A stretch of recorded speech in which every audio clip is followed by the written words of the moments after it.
In the past 12 months, I've made over $450,000 as a coach. But back in 2016, I was struggling to get clients. In fact, I only made $734 my first 6 months in business and less than $6,000 my first year. So what changed? Well, my mindset did. If you're a coach who's ready to make more money, attract more clients, grow a profitable coaching business, keep watching, because I'm about to share the 7 biggest mindset shifts that help me do it. Hey, my name's Jason Moss. I'm a business coach, and I've helped thousands of coaches around the world launch and grow their businesses. And look, the mindset shifts I'm about to share with you in this video, super important to your success as a coach. But if you've ever felt like you're lacking clarity or guidance on how to get coaching clients, I put together a free client attraction guide that walks through all of my best advice on how to do that. You can get it completely free by clicking the link above or in the description down below. So when I look back to where I was in 2016 compared to where I am today as a business coach, there's really 7 key mindset shifts that I made that allowed me to go from struggling to get clients to being able to make multiple 6 figures and attract clients consistently and easily. I'm super excited to share these shifts with you. I think they're gonna make a big difference in your coaching business. So let's dive in. The first big mindset shift I made is I became more selective. When I look back to 2016 compared to where I am today as a business coach, really one of the biggest things that's changed is I've become much more selective about the kinds of clients that I work with and the kinds of clients that I don't. I had a much broader niche when I was in the early days as a coach. And look, if someone would have come to me and said, hey, I'll pay you to do this thing, I probably would have said yes. And there's some element of that, like where it's, when you're starting out, you're kind of trying to figure out what your lane is. I think it's good to work with a variety of different people and kind of try to figure out like what feels right to you and also who is going to pay you and who's going to have a good experience working with you. All of that is good. But I see a lot of coaches out there who are trying to be the catch-all coach because they have this scarcity mindset around there aren't enough clients for me. And so I need to try to speak to everyone. And I see their websites and it's like, I can help you with your relationships and your finances and your health and your mindset. And it's like, because they're so broad and so unspecific in terms of their messaging and in terms of the transformation that they're actually helping people with, they don't really make a deep connection with anyone. I made this mistake in the past too. This was something that I've struggled with in the past. As my business has become more established, I've started to really narrow my focus. As a business coach today, I only work with coaches. And at least at this stage in my journey, I'm only working with coaches who are in the earlier stages of their coaching business, either launching their business or typically making less than $5,000 a month in their coaching business. So I've gotten really clear and specific about who my people are and what I want to be known for in the marketplace. And there are people that come to me all the time who aren't in that lane that I just turn away, that aren't a good fit. So this is something that shifted and changed for me. And I think part of it has been realizing that the more that I narrow the focus, the more that I'm able to make a deeper connection with the right people. And I have people who reach out to me all the time who say, Jason, the reason why you stood out to me is because I saw your messaging and your emails and I felt like you were speaking directly to me. And that's been a direct result of me getting super selective about the kinds of clients I work with and the kinds of clients I don't. So ultimately, regardless of what stage you're at in your coaching journey, being more selective and getting super clear on who your ideal clients are and aren't is such an important key to success. And it's something I wish I would have done earlier on in my coaching journey. The second big mindset shift is I prioritized messy action. I am a recovering perfectionist. And I've always struggled with being the person who, overthinks things and overanalyzes things. And when I look back to the early stages of my coaching business, I spent so much time trying to get everything right, trying to, build out the perfect coaching offer and trying to get the marketing perfect and the website perfect and the branding and all the stuff. I spent so many hours wasting time building things and trying to create this perfect thing before I actually put it out into the world. And what I realized was over time, I'm not very good at figuring out what people are going to respond well to and what they aren't. There were things that I would work on for months and then I'd share them with my audience and it was like crickets. And there were other things I threw together in a couple of hours that people loved. So there's very little difference between the things that I spent a lot of time on and the things that I didn't that, really influenced how people responded. And so what I started to realize was rather than spending so much time trying to get everything right, it was better to put messy, half-baked things out into the world and see how people respond and use that feedback and that guidance from my audience to figure out how I could hone things in and dial in what I was building. So rather than spending 3 months building out a coaching offer, I started asking myself the question, well, is there a way that I could just build this in 2 days. And maybe I don't need to come up with all the content before I launch this. Maybe I can just go out there and launch it. And once people actually sign up for it, then I can build the content on the fly. And the content's gonna be so much better because I'm gonna be able to collaborate with the people who are in the program to help build the content out. So I started prioritizing messy action over perfection. And that has made such a huge difference for me in my business. It's one of the biggest lessons that I learned. It's allowed me to scale and grow my business so much more quickly. And it's often one of the biggest pieces of advice that I give to new coaches who are just getting started. So if you're a recovering perfectionist like I am, just remember this is not a game of thinking things through. It's much more a game of you putting things out there, getting more comfortable being uncomfortable, not having clarity on your niche and saying, okay, I'm gonna go out there and just create content and just start. I don't really know if this is gonna be the right lane, but I'll figure it out along the way, and I'll figure it out through putting those things out into the world, taking that messy action, and I trust that clarity is gonna come through taking those next steps. Third big mindset shift I made is I stopped doing it alone. I was a proud DIYer when I started coaching back in 2016, and it took me 3 years before I hired my first business coach. I had a lot of scarcity around money. I grew up in a family of bankers, and I was taught to save, and like the best way to get wealthy is to just like stock away every penny. And so the idea of investing thousands of dollars into getting help and mentorship and support didn't make sense to me. I remember the first time one of my close friends invested $30,000 into hiring a business coach.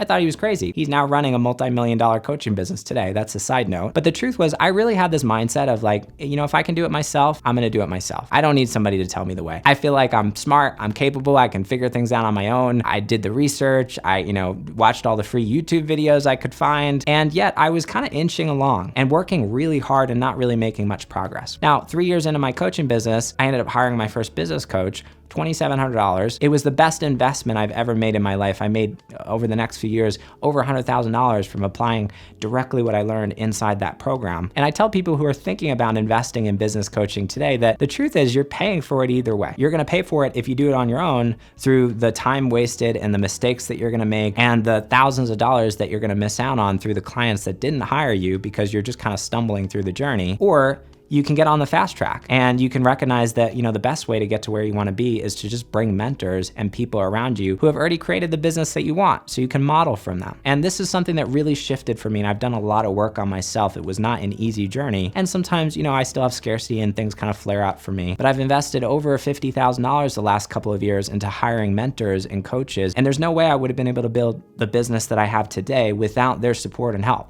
So really the shift for me was moving from I can do it alone to if there's someone out there who can help me get there faster, easier, who has knowledge or wisdom or expertise that I can apply to my situation to help me avoid the roadblocks and challenges, then I am more than willing to exchange my money for that experience and that guidance to help me get to where I want to be. The fourth big mindset shift that I made was I embraced sales. When I first started coaching, I had this idea of like, I don't want to be salesy. I don't want to come off as pushy. And I realized over time that this mindset and this belief, number one, was completely focused on me because I was so afraid of like what other people were going to think of me that I was afraid to show up and tell people what I did. And also that this mindset was actually doing a massive disservice to the people that I was here to serve, that I had knowledge and wisdom and expertise and something that could change somebody else's life. And in order for that person's life to be changed, they needed to know about that. And sales was actually this beautiful act of service where I could lay out the path for somebody else to step into an experience that I knew would change their life for the better. So over time, rather than being so worried about coming off as salesy or pushy or anything like that, what I started shifting into was more of a service-oriented mindset, which is showing up boldly and unapologetically and being direct with people about what I do and how I can help them so that I can really serve them, so that I can make them aware of something that might really help make their life better. This has been a shift for me. It hasn't happened overnight, but the truth is I love sales today. I love getting on the phone with potential clients and selling them on how I can help them and helping them take that leap, because it's how I help people get what they want. And I'm not helping anyone by being timid and on the fence and not talking about what I do. So this shift in mindset, huge for so many coaches I work with, a lot of resistance around sales. We spend a lot of time helping coaches through these challenges inside Coaching Launchpad, which is our flagship program for new and early stage coaches. It's a huge key to success. Just remember, your business is not about you. Your business is about the people that you're here to serve. And the more that you can focus on them, the more that you can stay grounded in that service-oriented mindset, the easier it's gonna be to show up and sell and tell the world about what you do. Fifth big mindset shift is I chose faith over fear. So many times I've been faced with this choice in my business. And it comes up in all different ways at all different times. For example, when I'm on the phone with a business coach I'm thinking about working with, and we're talking through the program, and there's all this fear that's coming up for me, and I'm like, this is gonna work for me, and what if it doesn't work? And there's that way of thinking, which is very fear-based. And then there's the faith-based way of thinking, which is like, you know what, I can trust. I can trust that there's really good people who are out there to help me. Or when I'm thinking about launching a new offer, am I doing it from a place of fear? Like, if I don't do this, I'm afraid that I'm not gonna meet the rent this month. Or is it more from a place of faith? Like, what do I really want to create? What do I think would be valuable and serve my people? And the truth is, if you really take a closer look at all of the decisions that you make in your life and your business, really comes down most of the time to this choice between faith and fear. And so over time, I've gotten better at noticing the ways that I kind of fall into fear and get caught in that fear trap. And I've gotten better at pulling myself out of it and really grounding back into that faith-oriented mindset. That's something that's really served me in my business. The truth is 80-90% of success as a coach is mindset in my coaching business. Number 6 is I became an advocate for the people I serve. So when I first started coaching, I was afraid of calling out the elephant in the room. When I was on a sales call and they were thinking about things in a way that didn't really serve them,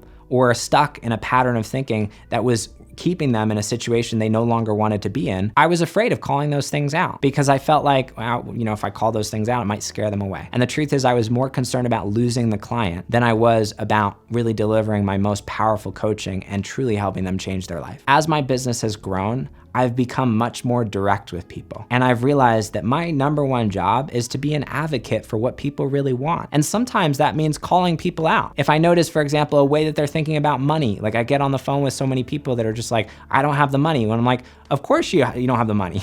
Like, that's the reason you're here, because you want to make more money as a coach and you need help and mentorship to help you do that. Whereas, initially I would have been much more timid about saying those things. What I realized was this is what real sales is about. And when you're rooted in the heart of service and you really care about helping people, you are more than willing to call them out on their BS. And you can be an advocate and you can be really direct with people. And the truth is, people will appreciate it, because most of us have very few people in our lives that are actually going to tell us the truth, that are not going to withhold those things.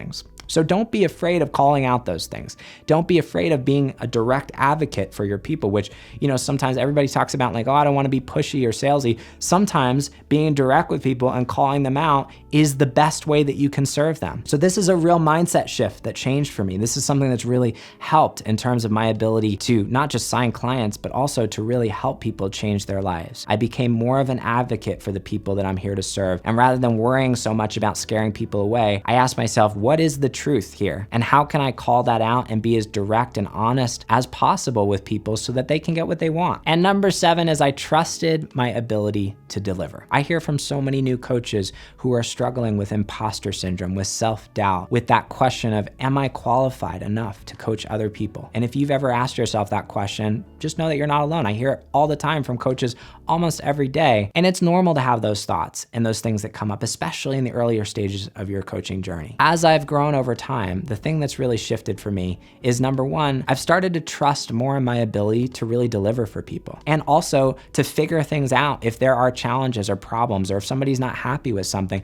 just trusting in my own ability to do what's right. I didn't have as much of that faith and confidence when I first started my coaching business. And I think for most coaches it's normal. If you haven't done what you're trying to do before, you haven't done it that many times, it's normal to have those thoughts and those fears. But really grounding into that sense of like, you're awesome at what you do. Like, you have wisdom and knowledge and expertise and experience that other people want, that can change their life forever. And just for me, honestly, just doing the work that I do every single day, and there's, in many cases, there's no way to bypass this. It's just waking up every day and helping people. Over time, that has helped me gain that sense of self-trust and helped me ground more fully into that sense of like, yeah, I actually am really good at what I do. The truth is, it's harder in the beginning to feel that way, but you can wake up in the morning and say, how would I move through my day as if I was the coach who was running a multi-6-figure business, who's helped hundreds of clients? You can do that regardless of whether you're just starting out or you've been doing this for 10, 20 years, whatever it is. You don't have to have the external experience before you create that feeling and that mindset on the inside. And so we spent a lot of time talking about this inside Coaching Launchpad with the new coaches that I work with. How can you embody the identity of someone who does believe and trust in their own ability to deliver, even before externally you have evidence of that on the outside? It's a big key to your success, and that mindset shift has helped me show up so much more confidently in my marketing and how I communicate with my potential clients, and ultimately has made it much more likely that people actually sign up to work with me. If you want more clarity on what to do in your business to actually get high-paying coaching clients, I put together a free client attraction guide that walks through all the details. You can get that completely free. Just click the link above or in the description down below. If you love this video, you're definitely gonna love that one. So go click the link on the screen to check that out, and I'll see you in the next video.